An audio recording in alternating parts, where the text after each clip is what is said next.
Well, good morning. My name is Scott Hogue. I'm with Public Safety Insight, and thank you so much for joining us for this webinar, From Drones to AI, Leveraging Technology to Enhance Community Safety.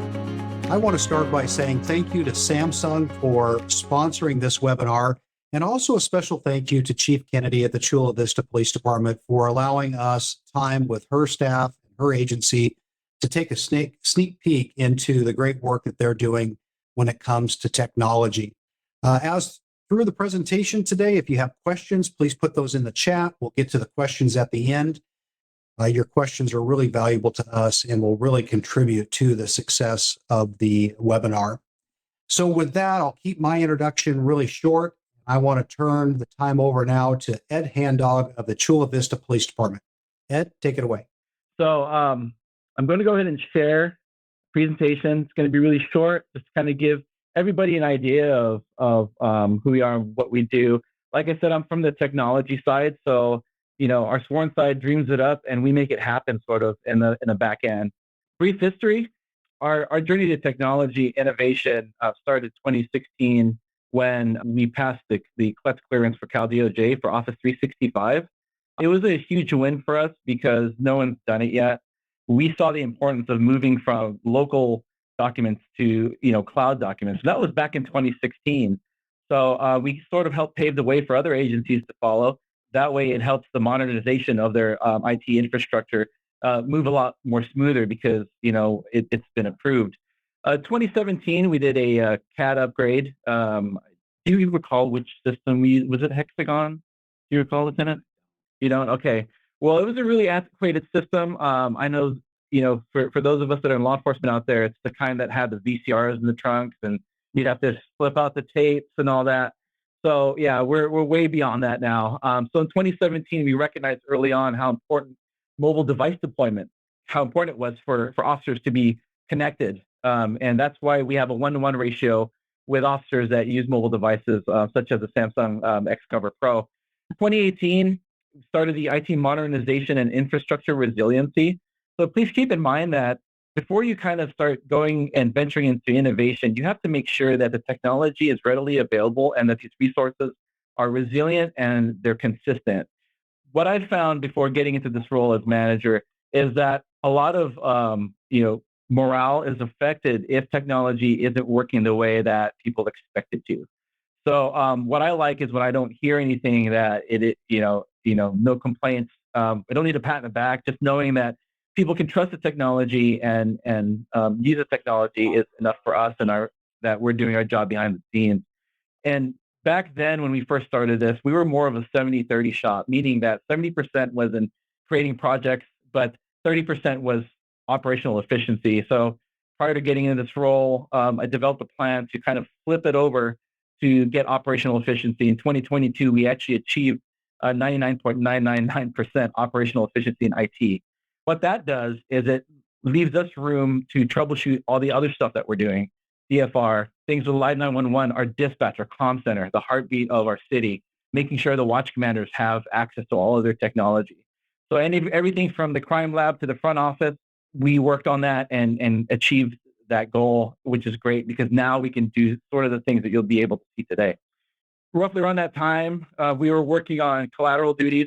Obviously, we have DFR. Live 911, which you'll see later, is a project that we worked closely with a vendor on. Basically, we didn't know how to get the dispatch feeds into the police vehicles. So we were kind of building a plane as it was flying, but it was more of a collateral type duty. But it goes to show the importance of having that partnership with sworn staff to get that feedback so that what we build for them, what we create for them is actually useful and people would want to use it because it's easy and it's helpful, right? We also did DEX, Samsung DEX, because they're the only ones that offered this option of replacing an MDC. The technology has come a long way where the line between a computer and this device is just blurred, where now you can use a lot of web-based applications, especially for law enforcement. We also did video analytics. There was a company that we worked with called Iron, where we were going to put the video analytics is basically rudimentary AI, where we're teaching the machine to recognize certain things in a field of view from a camera, whether it be smoke, whether it's somebody lying down in an intersection, or being able to identify between children and adults. And the reason why we were thinking forward is because if we were to deploy these resources into the city, it's not coming out of one pot, one budget, which is maybe could be police or public works. But if we make these tools utilized for everybody, like fire, for instance, detecting fire, then we can sort of pool our resources together to deploy these resources across the city and gain the most value out of them. So that was kind of the reasoning behind what we do here in technology and the things that we think about as we move forward through these things. In 2023, our real-time operations center, what you see behind us, it went live. And basically, our platform is Motorola Command Central Aware. And at the same time, in 2023, we also started looking at developing privacy policies for the city, specifically for AI. We saw this a long time ago that, okay, this is something that's coming on the horizon and we need to get ahead of because oftentimes the technology is outpacing legislation and any of those guardrails that our lawmakers are trying to put in place. So what we're trying to do is try to mitigate that by getting input from our constituents as well as making sure that we are doing best practices. So we've been in policy development since. We don't have an official AI policy yet, but it is something that we are currently working on. This fast forward to 2024, we just upgraded our computer-aided dispatch systems. We did a lot, actually. We did an MDC refresh, which is the police vehicles, the laptops. We did a refresh for that. We're also migrating to a records management system that's web-based. And the reason why that's important is that in the future, if we do move to these devices, it would be OS agnostic, right? So meaning that you won't need a Windows machine to pull up your records because all of that would be integrated seamlessly into a device like this that can ingest web-based applications and be really productive with it. So, rewinding back into 2017, 2018, when we were considering this as DEX, when we did a pilot, oftentimes it was difficult because people were reluctant to adopt that technology, number one. Number two, the application development and support hadn't caught up yet. So now when you look at applications like, Mark 43 CAD or Tyler Munis as a CAD platform, they're web-based and they're optimized for DEX, which is something that we're really excited about for the future. Also, as we move forward, for as far as AI technologies, we are considering a limited trial on Axon's Draft One, and basically it's a platform that takes the body-worn camera footage. I think it was the audio, and creating a police report from that audio that's uploaded to evidence.com. So if you haven't taken a look at that on Axon's website, it's a very interesting, I think, a very helpful tool, especially when you're talking about cost savings for staffing and whatnot. So future forward, this is what we're looking at. Connected officer mobile deployment. In addition to all these tools that they have, we want these. We want to derive the maximum value, especially from these mobile devices. And the reason why I say that is because it's a lot cheaper to manage and deploy something like this than an actual full-blown computer. It also introduces a lot of extra layers of management, cybersecurity risk, and having something as simple as a mobile device that people can swipe and touch and connect to a keyboard and mouse wirelessly is going to be very helpful in the field because they're no longer tied down to their vehicle. They're no longer tied down to a report writing room where they're waiting for a computer to finish their reports. They can do it all right on this device, which is great. Another thing that we like is what I mentioned before is the OS agnostic applications.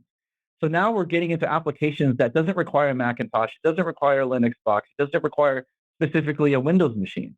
It's more universal. And having that universality helps with integration into other aspects, into other applications that we may be developing, especially with real-time operations, stuff like that would be helpful for an organization, such as a municipality or law enforcement or fire, for instance.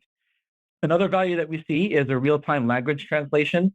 A good example is one of our sergeants did a traffic stop, and he had to wait a total about 15, 20 minutes before he was able to get a translator that can speak Polish. Imagine in real time if he had that tool available for him, it would have been safer for him because he's not waiting around, waiting for somebody to get on the line to speak, and also it'll save time, right? And it'll be more efficient for them. So we're looking at AI as more of like, how do we improve workflows for officers to make their job a lot more easier, streamlined? That way they can devote those critical minutes and seconds to saving lives and really making an impact on our community. And that's kind of how we look at technology. And that's kind of the vision that that I have that kind of coincides with that technology for good that Chief Kennedy is also behind. What we are also excited about is the upgraded mobile optics and object recognition on these devices, like the S24 Ultra, the 23. Very excellent optics, low light sensitivity. So imagine using a tool like that into a crime scene where it's picking up objects that maybe an officer may have missed, right? And then being able to go back and having that picture, that image analyzed by AI and outputting the actual, like, okay, yeah, you looked at these things, but you missed out this and you missed out that. Being able to identify an object and find the origin. Where did it come from? Like, what's the history behind it? Is there any more information that we can go on? Any more leads that we can use to kind of help, help strengthen this case or help, the investigation move forward a lot faster. CAD automation. Officers are in a vehicle and they're constantly doing this, right? So they've got their laptop in the center console, and having that CAD automation via a mobile device, leveraging AI, can certainly help them be safer. It also, wellness as well. They're not stressed out because there's all these things going on in the vehicle. Done ride-alongs before, and we totally understand. We got radios, you got live 911. You've got your phone going off, you've got CAD, you've got all these different sounds going on at the same time, but having that extra layer of automation will certainly improve those types of workflows. Lastly, we're looking at on-prem AI applications. If you haven't heard of Llama, Llama is basically, Facebook's Meta large language model. And the interesting thing about it that I saw is that you can run this large language model on premises. And for more advanced things where you're using generative AI, for the more mundane tasks like CAD automation, real-time language translation, that stuff can stay on-prem. And it's just a matter of building an Android APK, basically a UI that connects this device to our head end that is running this Llama application. And what's cool about it is it doesn't require to be connected to the internet in order to function. And for these low-level type things that we're trying to solve, I think it's a valuable tool, because for proof of concept type situations where, okay, how can we quantify that AI can help us without having to go out and purchase $100,000 or $200,000 solution and then having to back the data up? Well, we can start doing that now on a smaller scale, right?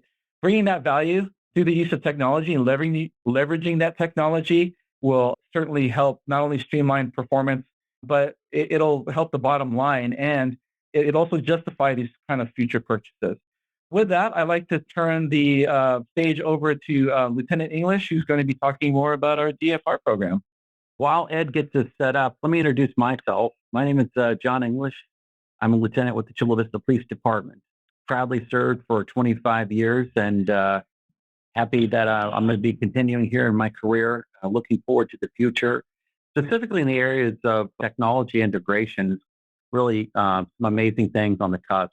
Before I get into the presentation, I just want to acknowledge Chief Kennedy. Without her, this would not be possible. We're very thankful to have a chief that is willing to look forward and to be able to use technology to help better service our community to keep it safer. So that's really important and really a catalyst for all things that we do. So thank you, Chief. Drone as First Responder. The Drone as First Responder program, we're going to get into it here, initiated in Chula Vista, and is kind of caught fire, if you will, across the nation and also on a world platform of various law enforcement agencies using this model. So let's get into it. So let's start off here. Where is Chula Vista? Some people have asked us that, may not be familiar with the area. So Chula Vista is a suburb of San Diego, second largest city in the San Diego County. And for us, we're between 280 and about 300,000 people in population size. And the area that we cover is about 52 square miles. Historically for us, since the inception of the police department, one of the things that we have never had is a dedicated helicopter unit. We do have memorandums in place with other agencies for air support, but for our department, we've never had a helicopter. Which is unique for our department is we operate our drone in Class G airspace. And for those that aren't familiar with airspace and FAA, Class G airspace is unrestricted airspace. So that gives us a little more of an advantage to use drone as first responder than maybe some other agencies. unique challenges for us is we are approximately 7 miles north of the U.S.-Mexico border. And so that presents unique challenges as far as certain types of crimes go. The utilization of drones for nefarious reasons, such as cartels using the drones as a way to transport drugs across the border. So we actually have some unique challenges here. You may ask yourself, what is Drones First Responder? So if the Drone First Responder program is a public safety initiative where drones are dispatched to emergency scenes, essentially before our ground officers or ground units arrive. And what this does is it provides a real-time aerial overview for situational purposes for those officers that are responding to the scene for a couple reasons. One, it provides not only aerial overwatch, but it helps us to de-escalate situations. And for law enforcement, de-escalation is really one of the most important things that we can do to keep our community safe. Why we chose drone as first responder. So the drone is prepared to immediately respond to any emergency within a geofenced area. So essentially what we've done is we have a geofence that really outlines the border of Chula Vista, where our drone can only operate within that particular area. And it's in a nesting state. So what that means is that the drone at its launch location is on and ready to respond when there's a call for service. The unique thing about drone as first responder is that the drone is controlled and operated within the police department. So it's not controlled through a remote control on top of a rooftop. It's operated by this teleoperator who is a sworn officer. And we've made the decision to do that because who knows the city better than a sworn officer can communicate with ground units and provide as an initial incident commander at scenes and set up perimeters and other things. And then also a big component of DFR is our flight safety is ensured by automation, geofencing, and visual observers, which are required by the FAA. Some other reasons why we chose DFR. The teleoperator really is in control of the drones that are ready to respond. They are placed strategically throughout the 52 square miles to launch closest to an incident as it's unfolding. The teleoperator, as I explained just a moment ago, can assist with the coordination via radio to our officers on the ground, able to set up perimeters and calling for resources, and as I indicated, acts as an initial incident commander. And then the big thing is that the drone then live streams the video once the drone is overhead to folks on various viewing platforms. So one of the big areas that we live stream is to cell phones. So our folks in the field carrying their Samsung phone can receive live video stream before they even get to the scene. They also can receive the video stream to their mobile car computer. And then if you have a web browser, essentially with access, folks that sitting at their desk can watch the live stream video footage from inside an office. So the utility of live streaming is really magnified with all these different options. And it's all done for de-escalation and like I said, to provide the best service to the community.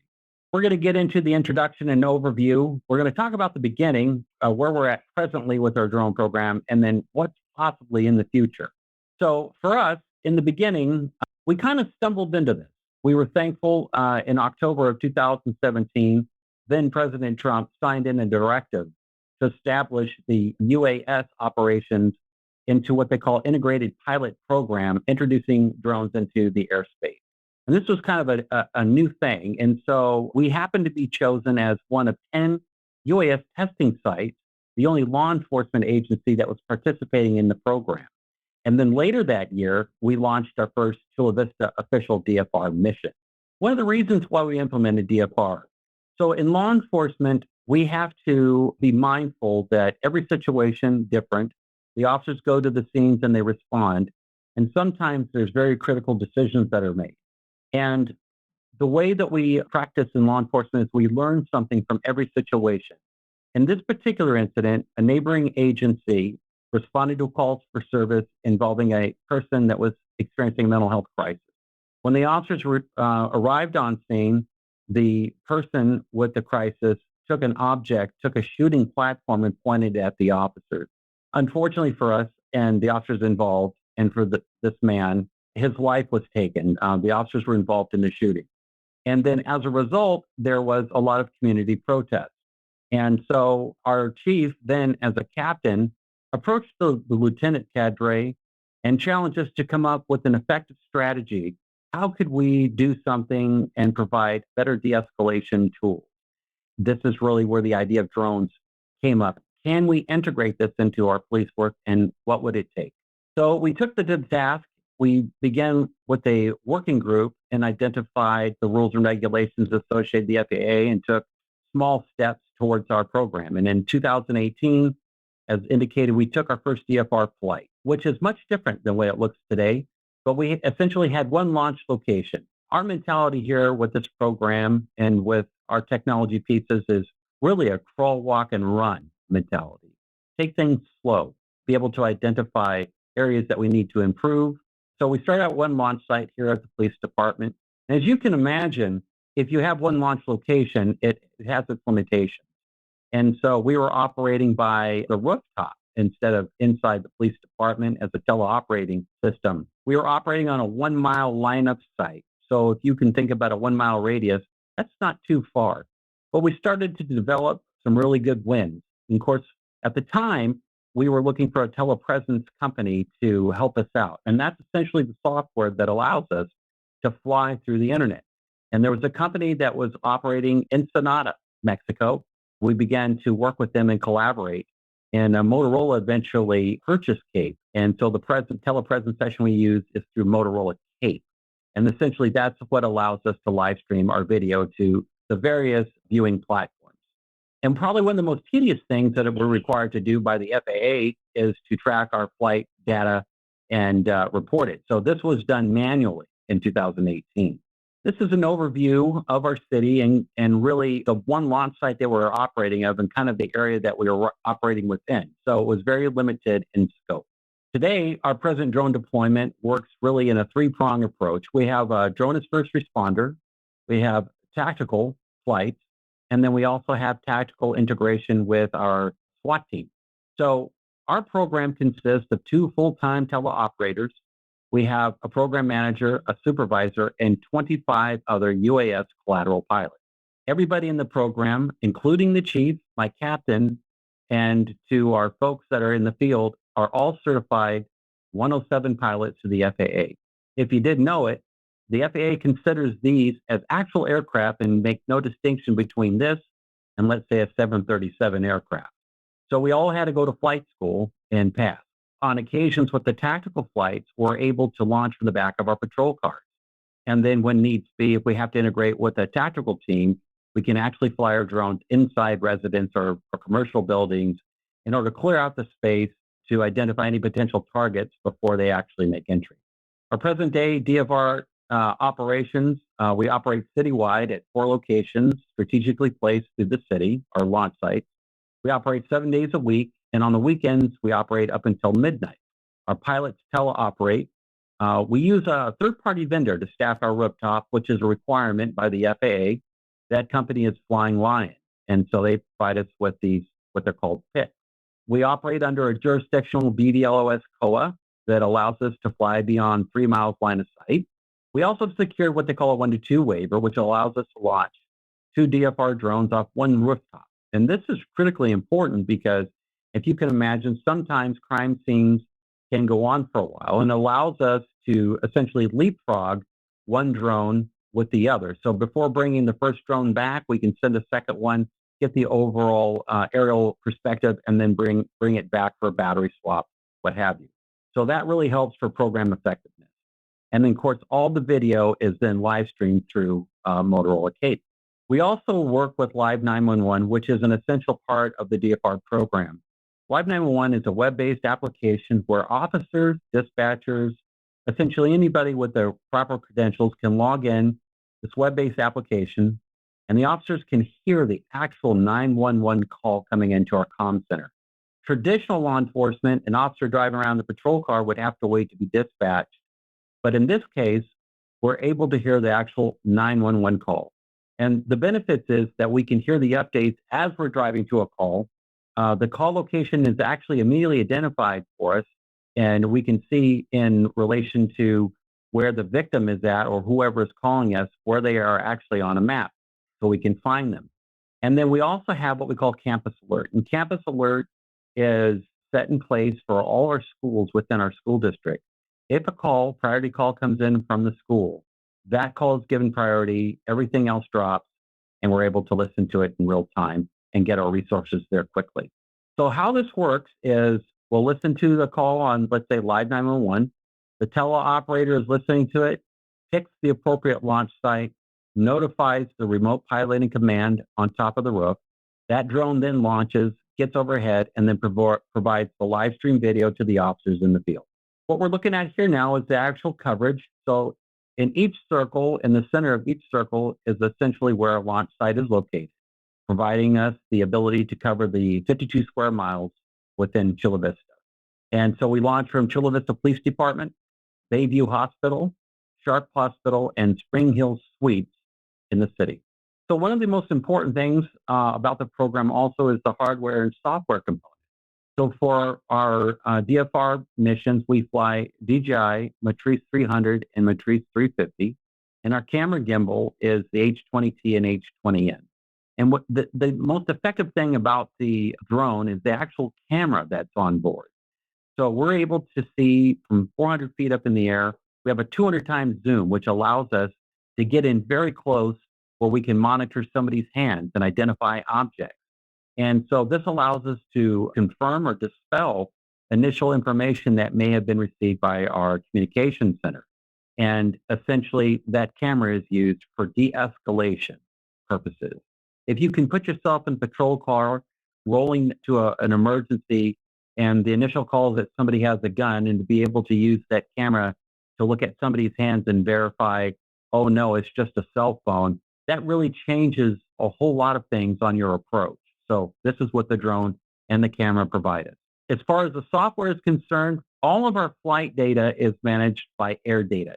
And Air Data will manage our maintenance, our aircraft, our batteries, the actual flight telemetry, which is the flight path, performance, and a host of other things. And so that allows us to be very effective as well in our program. As an example, one of the things that we realized is the transparency piece. So Chula Vista made the decision under the chief's vision to be forward and on all our pieces with our program. So everything that you see right here is available on our department website. This is a screenshot, if you will, of the flight telemetry that our citizens can log into the department website. And actually, if they see a drone or have questions, they can see exactly where a drone flew. It gives you a date and time, an incident number, a general location, and a brief summary of what the call entails. And we archive these from 2018 all the way to present day. So we make that available to the community. This is what they call a dashboard. This is also a public-facing dashboard that works off of Power BI. This dashboard is created by our crime analyst manager. And what this does is it tracks all drone-related information. It gives you the calls for service type that we respond the most to. We've had over 21,000 flights. But one of the areas that I like to highlight that I think is very important for agencies to be fiscally sound is we can showcase that 1/5 of the calls for service that we respond to have been mitigated by a drone without sending a patrol unit. And that's really important when you have multiple calls for service of multiple priorities. We're able to send our patrol cars to other situations, so it frees them up. And then our average response time first on scene is 92 seconds. So if you think about 52 square miles and getting on scene in 92 seconds, that's pretty impressive. Not to throw shade at our patrol folks because they're driving around in the city, they have to deal with traffic lights and congestion, but as you can see on this bar graph, that the drone beats the patrol car just about every time.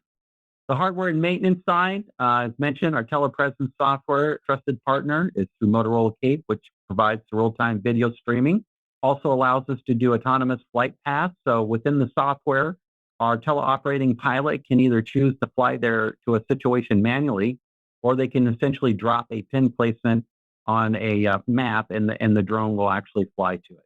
They also have a data management system which integrates and manages drone capture data for improved decision making. What I want to showcase to you now is a video that's also on our department website, but this was a situation where it shows the utility and effectiveness of a drone in providing the most important assistance. And so this involves a situation where a car had crashed off the side of the interstate, and our heads-up patrol sergeant was listening to a call for service through live 911 and was able to get resources out there. Now, this is traditionally handled by CHP, those calls on the highway. So had we not been monitoring this, there could have been serious implications for the driver who was actually caught inside their vehicle, and the vehicle was on fire. So I'm going to play this video, and I might skip forward a little bit to save you some viewing time, but that's kind of the backstory, and we were able to get the drones there quickly. And then what is the address of the emergency? Apparently on Highway 5 at J Street. I just heard a big crash and there's smoke over here by the... Okay. Is it on the freeway or is it on the street? It's on the side. I can see the smoke. It looks like they ran off. I heard a loud bang by our house, and now I see fire. 157. Have we notified CHP about that TC on the freeway and now it's a fire on the embankment? We're trying to transfer multiple RPs over to CHP now. 123 Alpha, 321, and 323. If you want to start that way for northbound I-5 at Palomar with a vehicle rollover. 323 And 157, send them code until we hear something from CHP, please. So this is an officer arriving.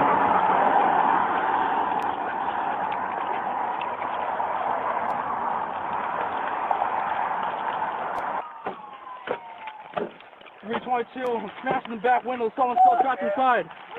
Hold on. Hey, give me your hand. Give me your hand. Come on. Come on, give me your hand. Come on. Come on. Come on. Yeah, you're doing good. Come on. Come on. Hey, come out. Come out. Come here. Give me your hand.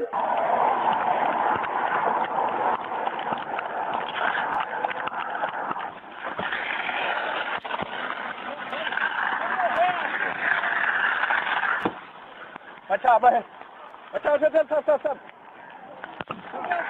on. Give me your hand. Give me both your hands. Give me your hand. Give me your other hand. Give me your other hand. Come on. Come on. Come on. Keep pulling. Oh. There you go. Drag him out. Come on. Keep going. Come on. Keep going. Come on, man. You're going to be okay. Fire's coming. Come on, keep going. Come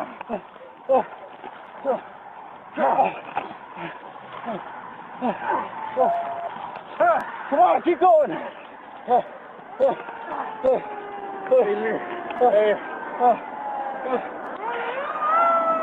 147, we got the subject out of the vehicle.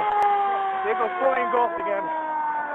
So with that particular video, what you saw was, had we been just a second behind, as soon as we were able to pull this person free from the vehicle, it became fully engulfed. And that shows you that the drone was really the catalyst for getting the officers there to pick the appropriate on-ramp to the freeway to get our units there to pull this person safely out of the car and away from that fire. What we have now is a quick live demonstration for you. We thought that you may want to see kind of what it looks like when the drone takes off and launches from the platform. So what we're going to do is we're going to go to our friends on top of our rooftop to show you a launch from the police department. Oh, this is the live. Are we live now? Fixing my hair now. Awesome. Yes. Good afternoon, guys. Lieutenant English, thank you so much for the introduction and a great overview of our drone program. Good afternoon, guys. We're coming to you live from the Chula Vista Police headquarters, the rooftop. I know Lieutenant English spoke about our 4 launch locations within our city. This is one of them. My name is Sergeant Manny Salzer. I've been part of this program for the last year and a half, and I've been with the agency for approximately 17 years. Every day we strive for safety. Safety is paramount in everything that we do. This drone needs to come back after each flight to keep the community safe and for us to comply with FAA rules. What we have here today we want to provide you a quick snippet of what we do before each flight. Every morning or before each flight, we provide a pre-flight inspection to make sure that the aircraft is airworthy and ready to deploy out into the streets. What we have here today is we have a DJI M350, as Lieutenant English spoke about, a DJI H20T camera. And as we spoke about, safety is paramount. We have an ABSS parachute in case there's any issue with the drone. We have safety in mind. The parachute will deploy. Normally, each morning, we have our third-party vendor, Flyline, provides a inspection of the drone every morning to make sure that it's airworthy. Today, we have Jason here, who's going to provide a quick snippet of what a pre-flight inspection looks for in a drone. Jason, the floor is yours, my friend. All right. We're going to start the front of the drone. Our sensors are clear. Gimbal is in the correct lock position. Our parachute is turned on, plugged in on the parachute and into the drone. We're going to move over to the right side of the drone. Right front arm is locked. Right leg is locked. Right rear arm is locked. Moving over to the left side of the drone. Left front arm is locked. Left leg is locked. Left rear arm is locked. Make sure the parachute is locked on the left side and also on the right side. Locked on both sides. On the back, make sure our batteries are locked in. Colors, good. Good condition, no cracks, no big dents, nothing. Drone is airworthy and good to go. Awesome. Good job, Jason. As you can see, we're coming from San Diego. I'm not sure what part of the world you are, but in case you're wondering, the San Diego weather is beautiful. We need to monitor weather on a daily basis. In case you're wondering, today is a high of 65 degrees. It's a beautiful day. No clouds, gusts, maximum of 8 miles per hour. So these are ideal flying conditions for a drone. Once this pre-flight inspection is done, the teleoperator will communicate with our Flyline pilot in command to make sure that the drone is ready to fly. When that communication is going and the call comes in, the drone will deploy. We're going to see how the drone will deploy in case a call for service comes up. All right, taking off, clear the area. Airspace is clear. Okay, start the motors. Start the motors, then for takeoff. Okay, taking off.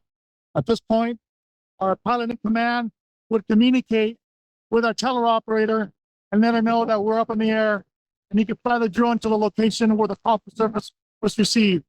The drone would take direction on where it needs to go with the camera gimbal up and trying to locate where the call for service is coming in. Once the drone is deployed, the pilot in command will communicate with the teleoperator that the parachute is armed and is ready in case it needs to be used. Once the drone arrives to the location of the call for service, it'll provide the telepresence to the ground units and provide information that's crucial in de-escalated incidents. Once the call is completed, the teleoperator will let the pilot know, hey, we're clear to come back to the station, and the pilot in command will bring back the drone back to our home base. After this, our Flyline pilot in command will have a fresh set of batteries ready to change out. So in case we need to deploy the drone for another call for service that's pending, the pilot will conduct a quick overview that the drone came back in a good condition, and that there's no maintenance that needs to be done to the drone. Once that pre-check is done, this drone will be ready for flight for the next call for service, and we'll communicate that information to our teleoperator. Ladies and gentlemen, thank you so much for your time. We're coming to you live from the Chula Vista Police headquarters. Back to you, Lieutenant English. Thank you so much.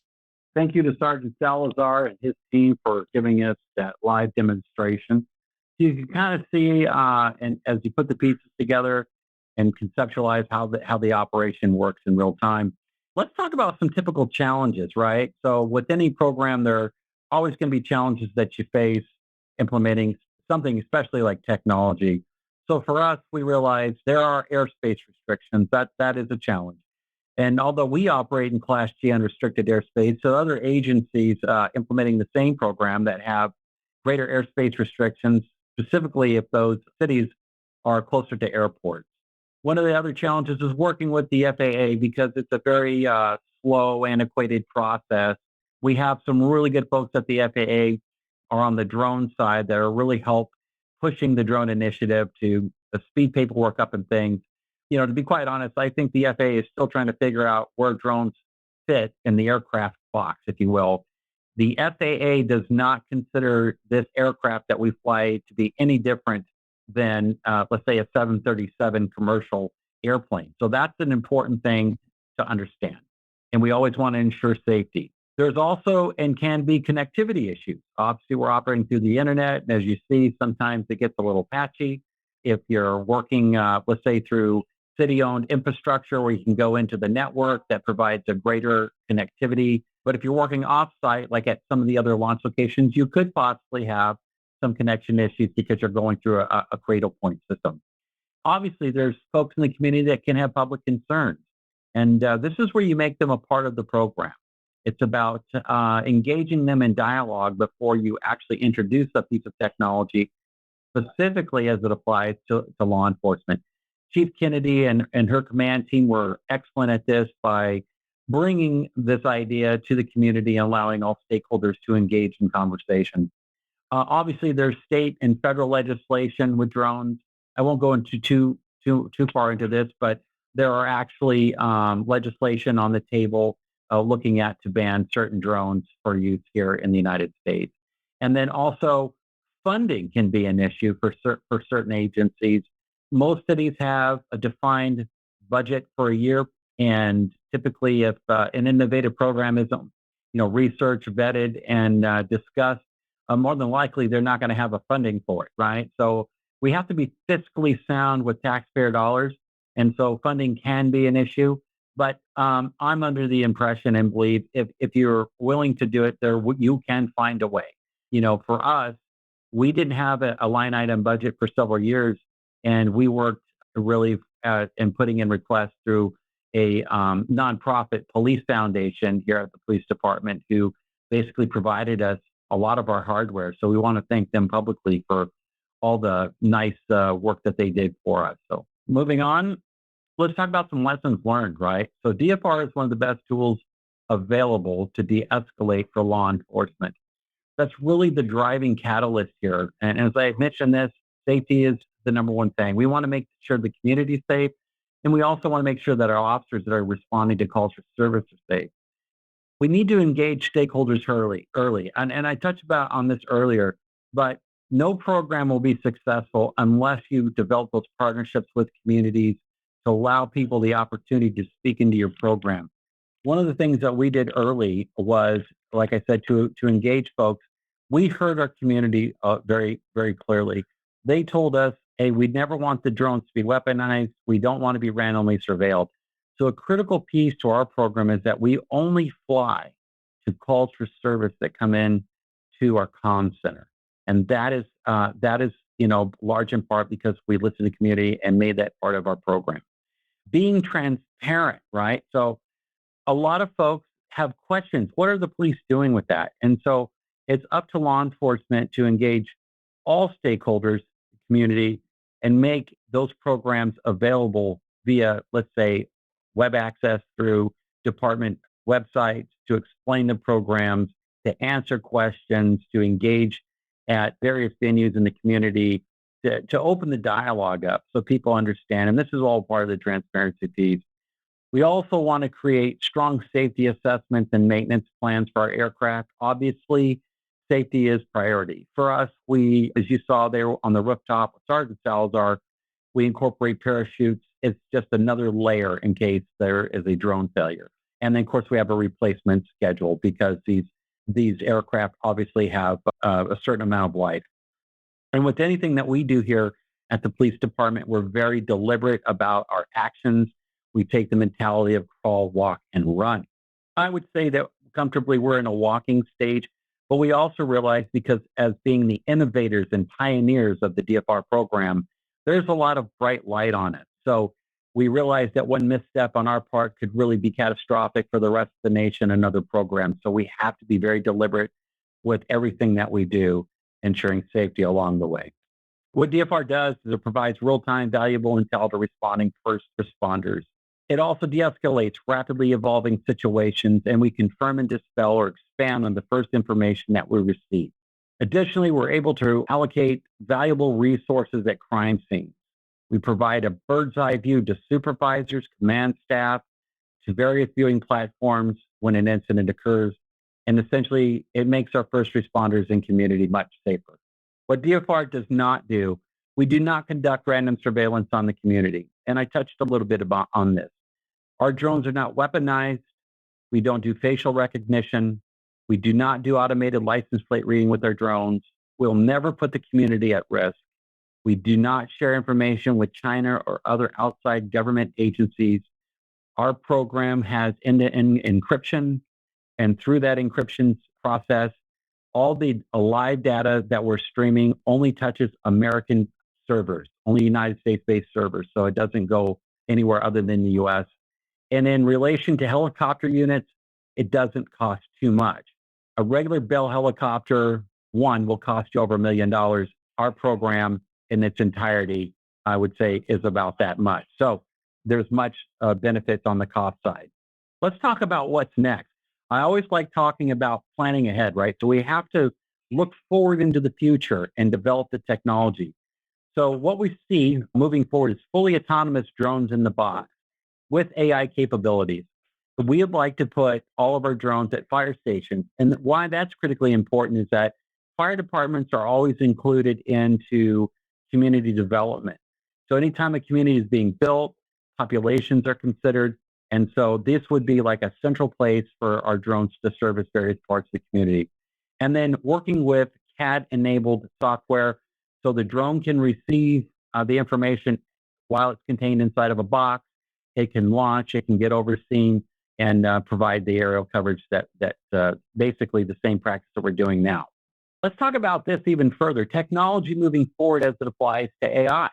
Now, some of these things are kind of in their infancy stages. Some of these things are possible, and some of them may be, in the near future. But AI is really taken off, and in all different areas of business, right? So private industry, law enforcement, et cetera. And we have to embrace AI. And the more we know about it, there's a lot of fear. I think that will put a lot of people's fears to rest. So what we're thinking is that drones can make autonomous decisions and flight paths, and then using analytics and predictive analytics as they're in the air. Swarming intelligence, so multiple drones launching at one time, overseeing, communicating with each other, providing various aerial coverage over an incident, knowing when to return back to the base and relaunching. That's something that I see AI being a part of. And then counter UAS interdiction. So Gordon Graham, a retired, I believe he was a commander within the California Highway Patrol, had a saying, if it's predictable, it's preventable. And the thing that we need to understand is that technology is available for folks that plan to do good things with it, but there are also folks out there with nefarious intent. And so as we were talking about our proximity to the border, drug cartels use drones to deliver illegal narcotics and other things. So we have to be aware of that. The FAA currently does not allow law enforcement, just general law enforcement, to mitigate drones in the airspace. The Department of Homeland Security is in charge of that. But what we need to do is to embrace AI to be able to take these rogue drones and be able to mitigate those as well. I also see pocket drone deployment. So individual drones assigned to officers as they exit patrol cars, continually providing aerial overwatch of the officer as they enter buildings, as they enter different situations, specifically and personally assigned to each officer, and that is all driven through AI. As I was mentioning forward, our chief is very innovative and forward-thinking and allowed me to attend what they call California Post Command College, which is designed for executive leadership and law enforcement.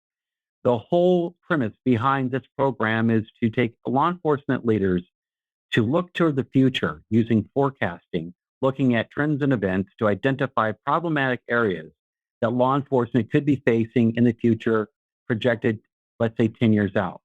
My project, when I attended this, was in the area of teleoperated robotics. And what you're seeing here is the robot first responder. Now, the technology that you see here on the left with this Tesla robot is called Optimus. So this robotic entity is available right now. And the robotic system that we're thinking will integrate with telepresence. So the same live streaming capability with our drones, but in a robotic entity that would ride in a patrol car with officers, be able to get out of the car with the officers and engage with the community. And this is done from the confines of the police department where an officer is wearing a sensory suit with haptic feedback and first-person perspective goggles, be able to control this robot out in the street. Now, multiple robots are deployed. It's simple as a mouse click to essentially jump brains from one particular robot to the next. The great thing about this robotic entity is that it would be effective at crisis management scenes, where if we go to a chemical spill or a weapon of mass destruction, typically police will run into a scene and then end encountering something like rice and ingest it and end up dying. Well, AI could be a big factor with this, where you have sensors on the robot that can identify chemicals and things like this. But also from a crisis management point, where somebody may be a barricaded suspect, you could walk the robot right inside, let's say, a building or a structure and have a conversation. So the utility that this robotic entity would bring is pretty immense. And so this is called the Robot First Responder, and our friends at Motorola are actually working on this as we speak. So hopefully in the near future, you may see something like this. My research, if you're interested, can be found on police1.com. It's called How Teleoperator Robotics Will Change Patrol Response, and that's the website. Thank you so much, Lieutenant. And Ed, that's amazing. A lot of great topics covered, a lot of great information there. Going to go back to Scott and say, do we have some questions in the queue? How are we looking? Yes, great presentation. Thank you so much for all of that. We do have a handful of questions. We're a little bit short on time, but I want to get to some of these questions. The first one is can you speak to how you managed initial uptake of the technologies for staff out in the field? Lieutenant, why don't you take that one? Okay, so how we manage the uptick of staff in the field?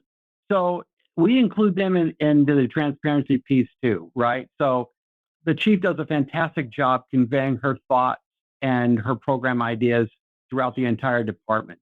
As you can imagine, when the idea of introducing a drone in police response, it really was amazing. And of course, even the officers may have had some apprehension at first, but as the drone continued to show how effective it was, the officers embrace this technology and they actually will request it or make sure that the drone is up.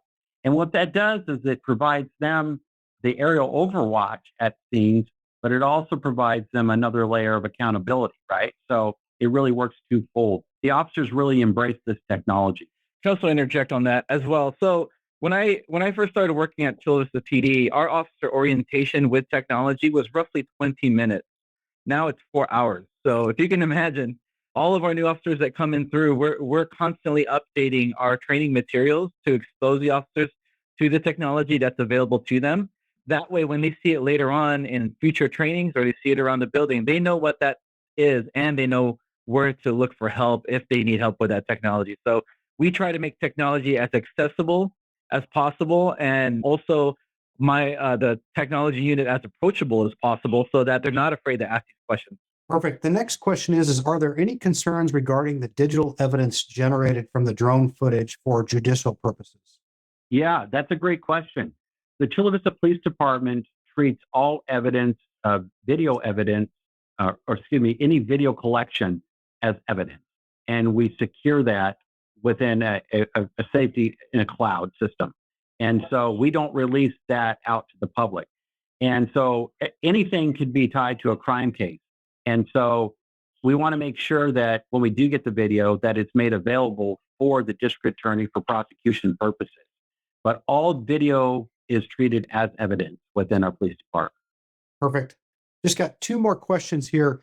How does command staff or coordinating staff see the drone footage from their mobile devices? Yeah, very good. As long as somebody has the proper credentials and a web-based application, so it could be cell phone, it could be your personal, the desk computer, a tablet, a laptop. As long as they have that in a web browser, they're able to log in and through the Motorola Cape system and actually watch the live video feed. Excellent. And the last question that we have here is, are you using TAC or ATAC for this solution at all? No, we're not. Actually, we are considering it as a solution. We have it sandboxed. Obviously, we can't do much work on it yet until we get the proof of concept up and running and then go through the sort of privacy type things that we have to go through with the city. But we've seen TAC before. We've looked at it a lot, and the work that Amos has done in the industry is amazing, very inspirational, and it looks like a viable option, especially for an agency that doesn't have that much resources to put into financially into creating a real-time operations center. At least you can have something to start off as a base to, proof of concept to get more public buy-in on it. Yes, for those of you that don't know, Amos is on our Samsung public sector team. He's a new addition based out of Tennessee. And if you have any questions about ATAC, we'd be happy to set you up with him. He's an encyclopedia of technical knowledge. And one more question, and then we'll close it out. Does the video footage upload to Motorola Command Central and save there? When somebody is developing a program, there's a lot of different options and different companies that one could choose. Although we do fly through Motorola Cape, we also have Axon body-worn cameras as the camera of choice for our agency. And we utilize the evidence.com platform within Axon. So all drone feed gets secured within evidence.com. Well, that is an awesome presentation. And I, again, just want to say thank you so much to the Chula Vista Police Department, each of you, Chief Kennedy, and also wanted to say thank you to Samsung. They're the sponsor of this webinar. They're the ones that also help make this happen. And Scott, I'll turn it over to you for the final closing thoughts. No, thank you very much. Thank you, everyone, for joining us today. We hope you found this interesting and insightful. If you have any questions, please reach out. We can put you in contact with Chula Vista PD or for any of your other technology needs. And Ed, Lieutenant, thank you very much for your time this morning. Scott. It's been amazing. Thank you, everyone. Thanks, everyone. Thank you. Have a great day. Bye-bye. You too.